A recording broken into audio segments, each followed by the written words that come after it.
Every time we start the video. Every time. Then she just needs to be a part of it. Now where'd she go? Oh, now she's going outside. That's what doggies do. Anyway, that's William. I'm Lex. Dead Gentry. Hi, guys. Hello. Hello. I want to do the dookie dookie. I don't know if that plays into the video we're doing That today. has nothing to do with the video. What are we Avon talking bottles. about? Is that what we're talking about? Well, it's not all Avon bottles. Specifically Avon, like perfume, aftershave, Okay. lotion, hand soap. These things. Yes. 20th century iconic kitsch. Lots of people collect them. Everybody knows what they are. Everyone's seen them. Yeah. Well, we might not know what they are, but you see them a lot in thrift stores. Allow me to rephrase. People who thrift, people who go to estate sales, people who collect collections of vintage objects are going to run into these or know what they are. There now. So... one thing I wanted to share. If you're selling these and, you want to put a price tag on them, or whatever you're selling them, try not to put the price tags, the little sticky things the on horrible the labels. adhesive stickers, those neon. Yeah, they stick to it. They can tear it up. You can see it there. Yeah, that one had one of those horrible stickers, and see what it's done to the label? Yeah. Don't use them. I don't care if you're Versus this selling at an one, estate sale, Or it didn't have it on there. thrift store. Exactly. Don't do it.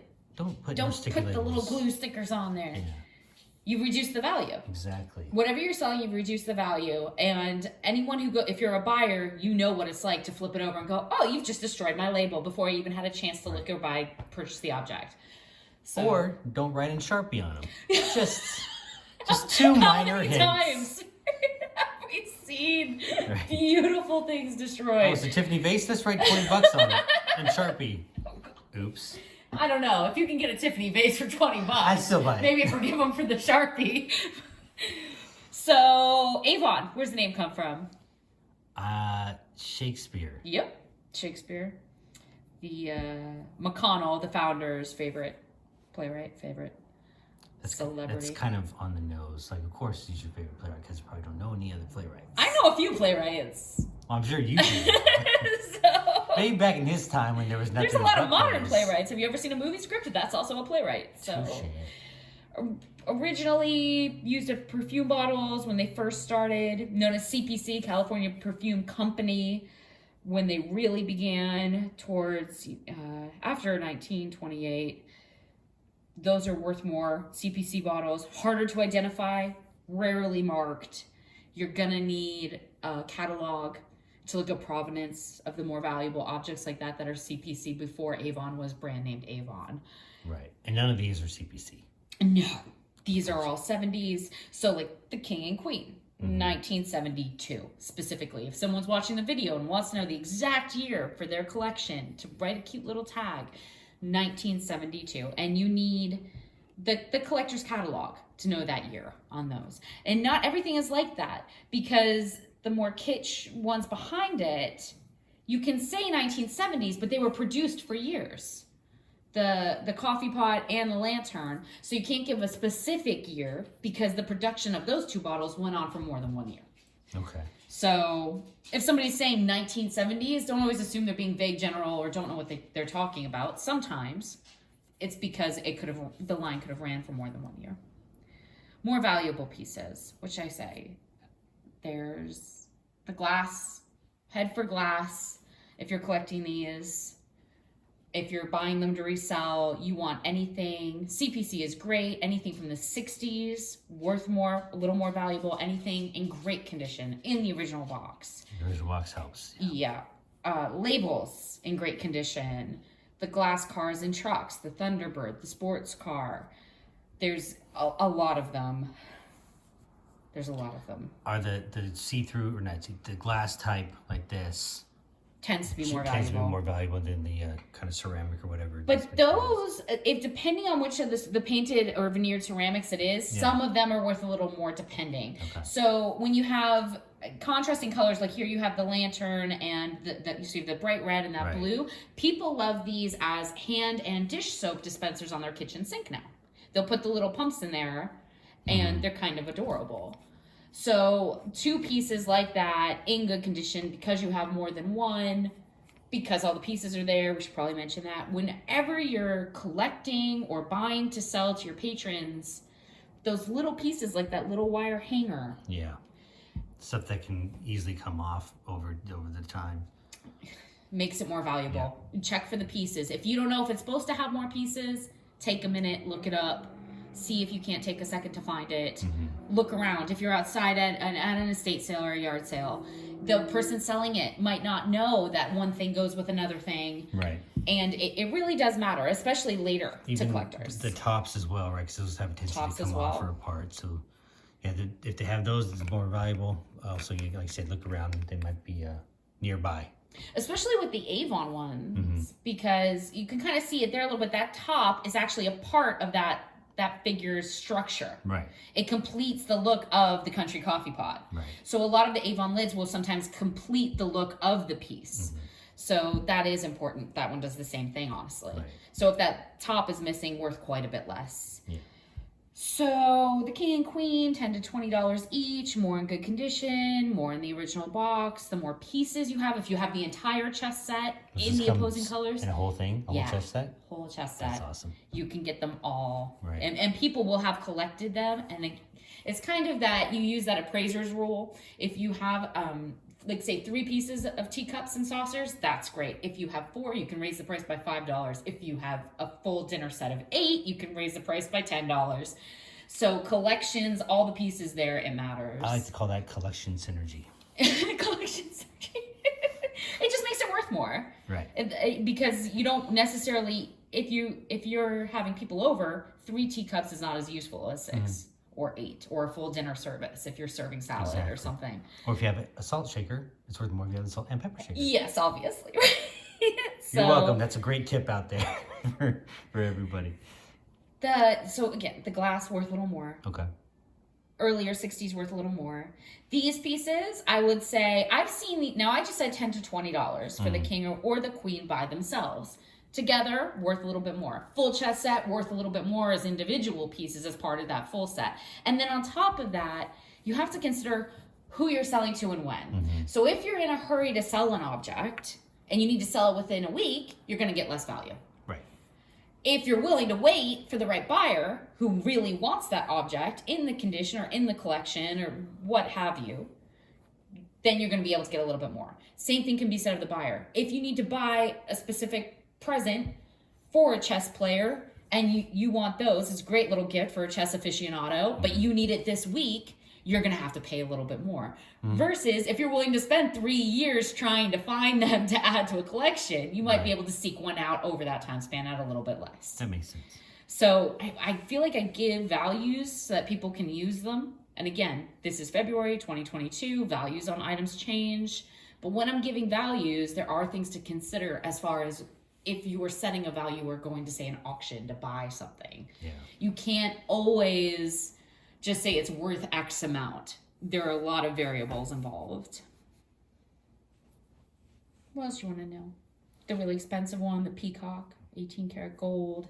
If you ever see that one in a store, buy it. Is it solid gold looking or is it like... It looks like solid gold. There's one that's clear crystal as well. They all have Swarovski crystals, like more than 20 Swarovski crystals inside of them. But the 18 karat gold one, it catches the eye. It's worth about $1,300. Oh, is that all?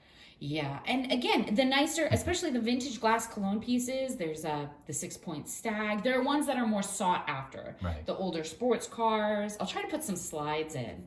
Okay. When somebody has a full collection of those at, say, $30 each, that starts to add up and you can quickly get to a $900 collection. That's, very worthwhile and a great value for, say, multiple pieces already collected into a set of the earlier ones. So, what do you want to know? You want to know about what do you want to know about? I want to know about the horse. The horsey. Pony decanter. That's known as the pony post? Pony? Post pony? It's not a knight chess piece. Similar, but not. It's not similar. I'm sorry. Asimilar. It's a horse. I see it misidentified online all the time. It is not a night chest piece. It's actually part of their hitching post. So that piece is supposed to have, and here's a missing piece identification thing. It's supposed to have a brass ring in its mouth that connects to those 2 points on either side there. Yeah. So again, that's something that's missing from it. So that makes it worth a little bit less. These points here. Right. And then you could easily tell what it's supposed to be representing. It's a miniature of a horse's hitching post. It's known as the pony post, not a chess piece. And there's actually more of those, which are really pretty, like ones on a column, a tall glass column. It's like a series of them. Yeah, over a period of years. And if you get them all in that green glass, they're beautiful. Mm-hmm. They're very eye-catching. And again, the more of them you collect, they're worth more. Yeah, it's like a smoky green, eye-catching. It's pretty. And the one on the column is very tall. It's like 12 inches or more. And then there's like a gold one and also a silver accent piece. So when you have them all lined up, say on a man's bathroom vanity or counter, they're beautiful together. So what should I tell you about that? The cost, I've seen them go, again, it depends. If it's missing its pieces, it's not in good condition, it doesn't have the label. If you're in a hurry to get rid of it for some reason, you're looking at $12 to $15 somewhere in there. If you're willing to wait, if it has its brass, if you have the original box, if it's part of a larger collection, I've seen them go as much as $35 a piece. Okay. So it really does depend. And it depends on who you're selling it to. Some people are collecting them to add to a collection. That makes it more valuable to them. Interior designers love little matching accents and sets of things that are vintage. Items that you don't get from a Z Gallery type of thing. Right, or any major chain store or modern store. Like these little country pieces as a hand soap on one side, dish soap on the other side of a sink for a certain patron. Interior designers love that sort of thing. Yeah. They're vintage items. They're very unique. They can add also party planners, organizations that have to theme events. They will seek out these vintage objects, and it's worth more to them because they'll reuse the objects. Yeah. So that's something to consider whether you're buying or selling. You might have to spend a little more, or you might have to seek out sets of things that are worth a little bit more to people. 1970 to 1990s for the horses. They because it goes over the years. There's a set of them.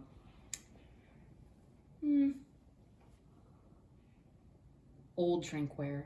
But even before, when they were CPC and then very old Avon, the California Perfume Company and very old Avon, ruby glass pieces, worth more, much more valuable. They did do some stem drinkware, some very tall, like decanting perfume bottles that are older. I'll try to put some pictures of those if I can remember to. But so if you see ruby red glass, maybe you can't identify it. Maybe it doesn't have the CPC. Maybe it just has a year glass imprint on the base, and you don't have the catalog. Risk buying that because those tend to be more valuable. The Camp Lantern coffee pot, that's Avon Deepwoods, the country lantern, something like that. Yeah. Again, Deepwoods worth more when its wire handle is there, when its label is there. If you can find the original box, worth more with the little coffee pot. And then there's a little green piece as well. And all three together create a nice little color contraposition. You're looking at 15 to 25. Again, 25 to 30 mint, perfect box, all of that. I can tell you some history about Avon. Are they worth more with the original materials or liquids still in there? Not necessarily. Okay. And a lot of research in catalog books will suggest that that's the case. Open that queen and smell it. Would you want to wear that? So you're looking at 30 to 40-year-old cologne that smells like... Oh, yeah, no. That smells like aspen. Yeah. It smells, it's not awesome. A lot of the lotions tend to powder or solidify or get chunky over time. Yeah. So awkward. Having the original stuff in there. If they want it to look, if they're a collector that really does want all the original colognes in a series for some reason, sure. That can make it more. You could just put water in there. It's just rare that people want that. You wouldn't know the difference. Well, they would know the difference, and it would be very unethical to lie to people, but I don't see the point of suggesting that they're worth more with the original contents. The original contents generally aren't safe to use anyway 30 years later. These things have expiration dates. Now, with very old like French perfumes and stuff, that same can't be said. because sometimes they're made incredibly well. People will seek out perfumes that are discontinued, and that does make it worth more if the perfume's still in the bottle, but not with Avon products. I wouldn't say that's true of Avon products. So, McConnell founded Avon, founded the California Perfume Company before it became Avon. Went into New York. They started with a small lab. They eventually got a bigger lab. Partnered with some other people like Snyder over time. So are they still making Avon products? Yes and no. Okay. I said anything pre-60s is worth more, right? I'm trying to think what people would want to know. So they got hacked. They got hit by that huge Russian hack. And they were already kind of struggling, and it just made a mess of everything for them. It's not a good thing. Yeah. So they're currently in the process of restructuring is one way to put it. Like if you go to their website, it's kind of been down for years, but with them very much telling the public that they have every intention of coming back and selling more products. Okay. Maybe sometime in 2023. Like every year it seems to get pushed back a year. Every year their shareholders are like, when is anything going to happen? We don't know. So kind of still making products, or at least planning on finishing restructuring and making products. They did sell the Avon name though to a company in Korea, and so they're now restructured under the name New Avon LLC, which hasn't produced anything yet. And the original Avon name sold to Health Goods, a Korea franchise, Health Goods something. I don't remember. But so in a way they are, and in a way they aren't. Okay. But you can't get these anymore. Right. 1966 is kind of when they started the whole cologne line. 1968, they started an aftershave. Bottles, that's when you see those roadster cars. You see that a lot of the sports cars coming out in the colored glass that are worth a bit more to collectors. Yeah. Oh, there's greens, blues, yellows. The smoky grays are nice. There was a 1958 Ford Edsel, 1967 Volkswagen Beetle. Collectors will seek those out if they don't have them in their collection yet. That can make a piece worth more if it's one of those. And they still work. Like that horse decanting, that cologne decanter, you could fill that with your cologne right now and use it as a decanter. It has that very small opening. So men will actively still seek these and use them. They're beautiful on a bureau. And you could put your Armani right now in 2022 right in there and use it as a cologne decanter. Right. That makes sense. Makes it highly usable. Yeah, especially if you're, say you need a gift for someone who's into equestrian, or you're decorating an interior space for someone who's into equestrian. So they made so many different things. Animals, a lot of figures, a lot of cars. There's guns. There's a pistol set that's vintage that's worth a bit of money.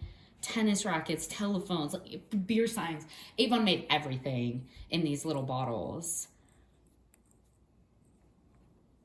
The little figurals, sometimes you'll see them. They look like Wedgwood. They're more pastel. They're these matte colored women.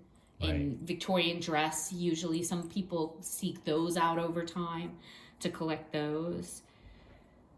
The CPC perfumes, there was 5 wildflower perfumes. If you're trying to date or authenticate a CPC piece, is probably going to be one of the original wildflower perfumes. Did they ever make pineapples? No, they never made pineapples. I don't know why you're so fixated on pineapples. Okay. Just saying, just make pineapples. There's no Avon pineapple. There should be. I don't understand. I'm gonna it's call... because you got that little wooden nutcracker pineapple. That's why you're so fixated on pineapples. They should make everything in pineapple. It's a cool looking fruit. Just saying. Moving on. 1972. Haston released the first one. Pineapple? No, he released... So there are older perfume bottles. Okay. And there are older kitsch bottles, figurals. But in 1972, they had a big convention in Kansas City where Haston, he's kind of godfathered as the beginning of the collector's craze for Avon, because he released the first collectible bottle that was for members only, and there was only one once a year at this convention. Right. So if you were a member, you could buy the convention once a year annual piece from the catalog. And so every year after that, he made a new piece annually. So it's like a Comic-Con exclusive. Kind of, yeah. Right. Yeah, and it worked. Right. People loved them, and people then wanted to become Avon members in order to have the right to buy the collectible piece. That's cool. If they're unopened, they're worth more. That's a rare find. When you find it in a box and unopened, like if you're looking at a CPC one. Mm-hmm. Yeah, I imagine that's rare. I don't know what else I should mention. Some good books. There's the Warner's Bottled Field Guide. That's a good book. If you're into glass collectibles, not just Avon, it does go over Avon, but it also goes over milk bottles, like cobalt bottles, vintage and Roman bottles. Great pricing field guide for if you don't know what you're looking at. That's helpful because it's hard to find this stuff on the internet without a reference book. Yeah, and a lot of these reference books, if you find one to buy it.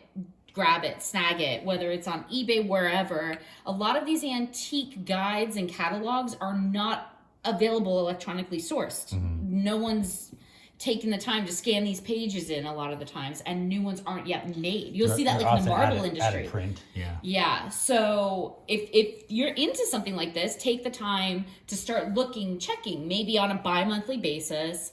Are there any new catalogs available, vintage or antique books available on pricing these items or the history of these items? Because they can be hard to get your hands on. The Antique Trader Bottles Identification, that's a good one. I think I mentioned the Avon Collectors Encyclopedia. That's Hastings' very, very famous one. If you're into Avon, you need that. You need to take the time. I think you can buy it on, what's it called? Not eBay. Amazon. Thank you. That small, tiny little company. I'm just totally blanking. Yeah, that's a very small.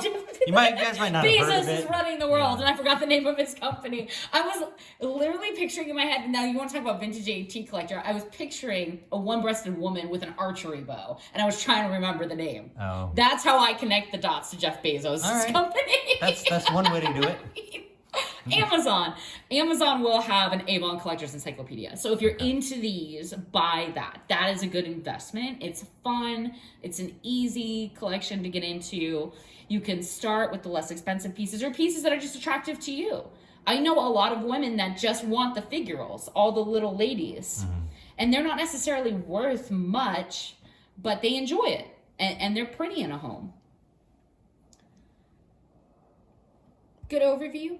I think we told the people everything they might want to know about stuff like this to get started. About a small section of the Avon family. I mean, they made so many plates, bells, cups, bottles, perfume. They made everything, jewelry, so much stuff. Sounds good. Okay, thanks everybody. Cheers.